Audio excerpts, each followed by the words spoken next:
pode. Então, Gilson, qual a diferença entre os dois livros que vocês escreveram? Bom, esse é de responsa, né? A gente tem 415 páginas e o legal é assim, olha, esse livro aqui, né? Por que é gostoso esse livro, né? Porque a gente dividiu ele em propriedades, né? Então a gente pega aqui, por exemplo, antialérgico, né? Muitas pessoas nem fazem ideia que é uma alergia, né? Então vem do latim, do grego, né? Explicando o termo, e aí vem as plantas que são para aquele uma comorbidade. Isso.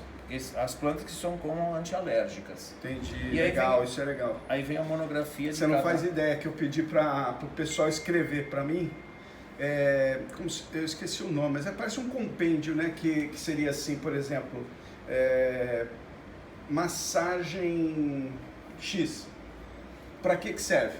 Quais são os elementos que eu posso utilizar aqui para matar aquilo? Mas legal.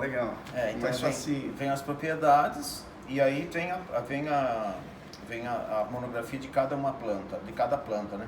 Legal. E a gente tem tudo padronizado, né? O que a gente deu foco, né, nesse livro, né? A gente deu foco no livro, a gente tem lá o nome popular mais conhecido, o nome científico, né? Depois vem todos os nomes populares, ou a maior parte dos nomes populares, porque uma planta tem diversos nomes, né? Uhum. Aí vem a parte utilizada, que é extremamente importante, né? Vem as indicações. E aqui a gente fez bem, assim, quais são as indicações mais importantes daquela planta. E aí depois vem o miolão do livro, que aí sim, a gente está muito preocupado, né, em relação à utilização das plantas medicinais de uma forma segura, né? Porque quando a gente vai olhar para as redes sociais hoje, a gente vê assim, usa chá para isso, usa o chá para aquilo, usa o chá para assado, né? Mas nunca você vai ver alguém preocupado dizendo assim, cuidado que essa planta dá interação com esse remédio, cuidado nessa contraindicação. Então as pessoas... Que um pode influenciar no outro, e aí a pessoa toma um chá de um chá do outro e não sabe o que está acontecendo. Foi igual o vídeo que eu postei ontem, né? Você imaginar que uma erva doce tem reação com paracetamol, né? Dá uma interação... E você pode ter um problema hepático, né? Fazendo essa utilização, as pessoas não sabem, né? Então vem lá, contraindicação da planta, aí vem a orientação de uso. Como assim, Gilson, orientação de uso? Por exemplo, quando a gente pensa na guaçatonga que está aqui, né? A guaçatonga tem tanino. Tanino ele quela minerais, em especial ferro, né?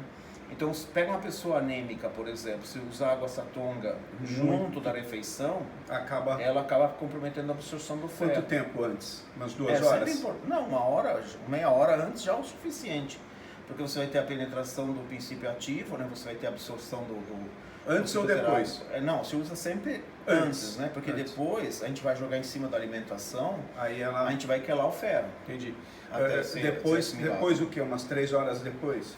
Sempre a gente vai pensar... Não, a digestão geralmente dura 1 hora, 1h30. 2 horas no máximo, E aí depois você pode fazer a utilização. Mas geralmente a gente usa a guaçatonga sempre antes, né? Por que usar antes, né? Porque ela tem proteção, ela dá uma proteção gástrica, né? Então a gente vai proteger o estômago. Então é importante que a gente faça a utilização antes. Legal. E a mesma história, né? Então cuidado de uso, né? Então a gente pode causar algum problema com aquela planta, né? Aí vem depois as interações, né? Então quais as interações que potencializa e tal? Isso. Todas as plantas a gente tem a interaçãozinha, né? Quais são os efeitos colaterais e adversos quando eu exagero com aquela planta? Ou às vezes tem algumas plantas que a gente tem efeitos adversos, né, que vão surgir, né, mesmo com uma dose usual. Então a pessoa tem uma dor de cabeça, tem uma diarreia, tem não sei o que. Então as plantas elas podem dar reações adversas. Então é importante que a gente saiba, né, quando a gente vai orientar a utilização, né, que tem já efeitos colaterais conhecidos, né, e adversos, a gente sempre orientar. E vem sobre a toxicidade. Aquela planta é muito tóxica, pouco tóxica, ela causa alguma alteração genética, né? Que a gente chama de genotóxica, né? Ou ela é teratogênica, né? Vai causar alguma alteração na parte fetal, né? Então, ela é uma planta segura na questão da utilização da gravidez. Por exemplo, a guaçatonga não, é proibido na gravidez, né? Porque ela provoca aborto. Então a gente tem sempre tomar cuidado. A gente tem plantas, inclusive, que fazem, né? Não só provocar o aborto, como vão ter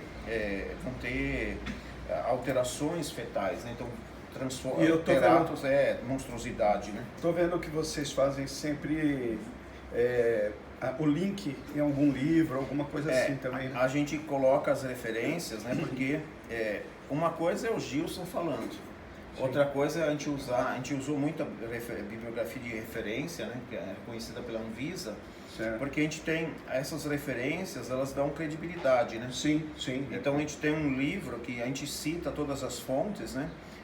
De preferência para que as pessoas saibam, né, onde que está, onde foi tirado. Não foi uma coisa da cabeça, né? E aí a gente tem, então a maior parte dos... Tem as fotos também, por acaso? Tem, a gente vai ter Eles faz a ligação lá atrás. E aí foi um cuidado especial, né, quando a gente pensa no abacaxi, por exemplo, né, vem o Ananasso communis, que é o nome científico, então a gente acaba reforçando, né, a questão do aprendizado, né, porque a gente vai olhar, já tem um nome popular e um nome científico, e quais as propriedades que ele está, né, por exemplo, o abacaxi está no analgésico, né, que é uma planta analgésica, e anticataral, né? Então a gente vai ter sempre a referência da propriedade. Então a pessoa quer saber mais sobre as funções e como utilizar e tudo mais, ele vai lá no termo analgesia e acha. E acha lá. Além disso, né, a gente vai ter depois nesse livro também, a gente coloca toda a parte de bibliografia, né? Legal. Que aí é importante, a gente tem tanto bibliografia para óleo essencial, para planta medicinal, tem alguma coisa que são bibliografias auxiliares, né, por exemplo, botânica, essas coisas, quando a gente fala, né, de... Embrapa, tudo isso aí. A gente faz as referências de bibliografia que ajudam, né? Aí vem o índice pelas propriedades, então eu quero saber analgésico, onde que está, né? A gente vai cá, né? A gente conta lá, página 16. Perfeito. Então, todas as propriedades com índice. Legal, né? Gostei do livro, hein? Nome científico. Muito bom. E também índice por nomes populares. E quando a gente fala no primeiro livro, né? Esse primeiro livro, ele é um pouco mais didático, no sentido de...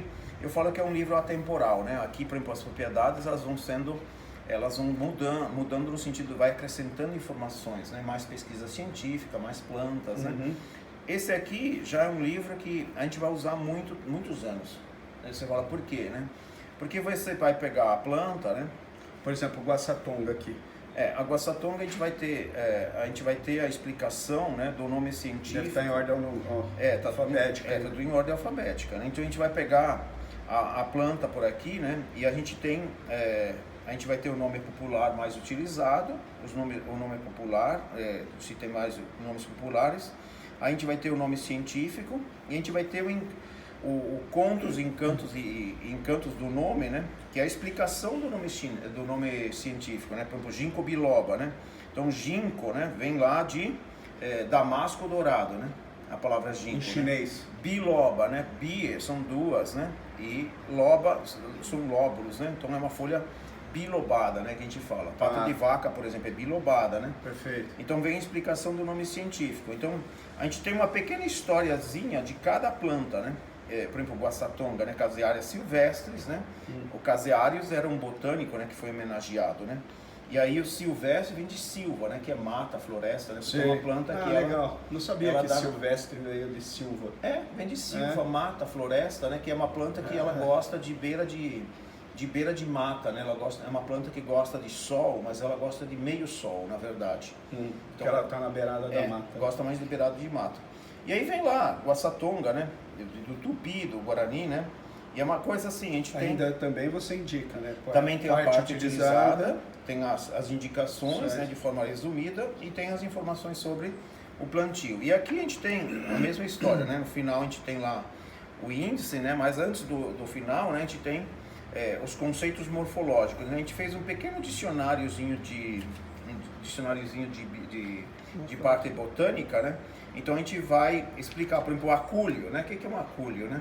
Entendi. O acúlio é um falso espinho, né? Quando a gente pensa no espinho da roseira, é um falso espinho. Quando a gente força ele um pouquinho, ele cai fora, né? Ele é formado a partir do quê? Né? Se forma a partir de uma folha. Folha que é uma folha modificada. E o espinho verdadeiro? Tem espinho verdadeiro? Tem. Quando é um galho modificado. Então isso a gente coloca aqui para as pessoas saberem, né? Quando a gente fala, por exemplo, um rizoma, muita gente tem dúvida, né? O que é um rizoma? Entendi. A gente tem do latim, do grego, termos técnicos. Explicados os termos técnicos. Então quase que complementa, né? É um dicionáriozinho, né? Que quando a gente pensa na utilização das plantas, né? Para saber qual parte que a gente utiliza. Legal. E depois no final também tem um índice lá de a bibliografia e tem o índice por nome científico, nome popular. Então é um livro que, assim, eu tenho muita paixão por ele, porque quando eu vou pensar no histórico daquela planta, né? Eu gosto de saber que cúrcuma, né? Vem de curco, que é amarelo, né? Você não precisa de nada disso, né? Porque tá na cachola aí, né? É claro, a gente escreveu, a gente teve que estudar pra caramba, né? Imagino. E o segundo dele, que vocês estão pensando? O que vai trazer de... A gente, na verdade, assim, a gente fez esse livro, né? E a gente não para de estudar, né? Então aqui a gente tem umas 200 plantas com o nome explicado, né? Mas a gente tem mais umas 200 para explicar, que não está no livro, né? Entendi. Então a gente pensa em fazer uma coisa que seja... Aí vai sair esse aqui é capa simples, esse capa dura. Esse aqui a gente tem. E, na verdade, assim, é um livrinho, tem 210 páginas, né? Já é um livro de responsa, né? Quem nunca escreveu um livro vai ver que escrever 200 páginas é bastante coisa, né? Mas a gente tem bastante coisa, a gente vai estudando o tempo todo, né? E aí você não para, né? Você vai desenvolvendo. A gente tem muita coisa hoje em dia de temperos, né? De coisas que... O próximo vai ser de culinária, tá bom? Ah, é? Já estou escrevendo. Já está escrevendo, filha da mãe. Na verdade não é um só, é dois, né?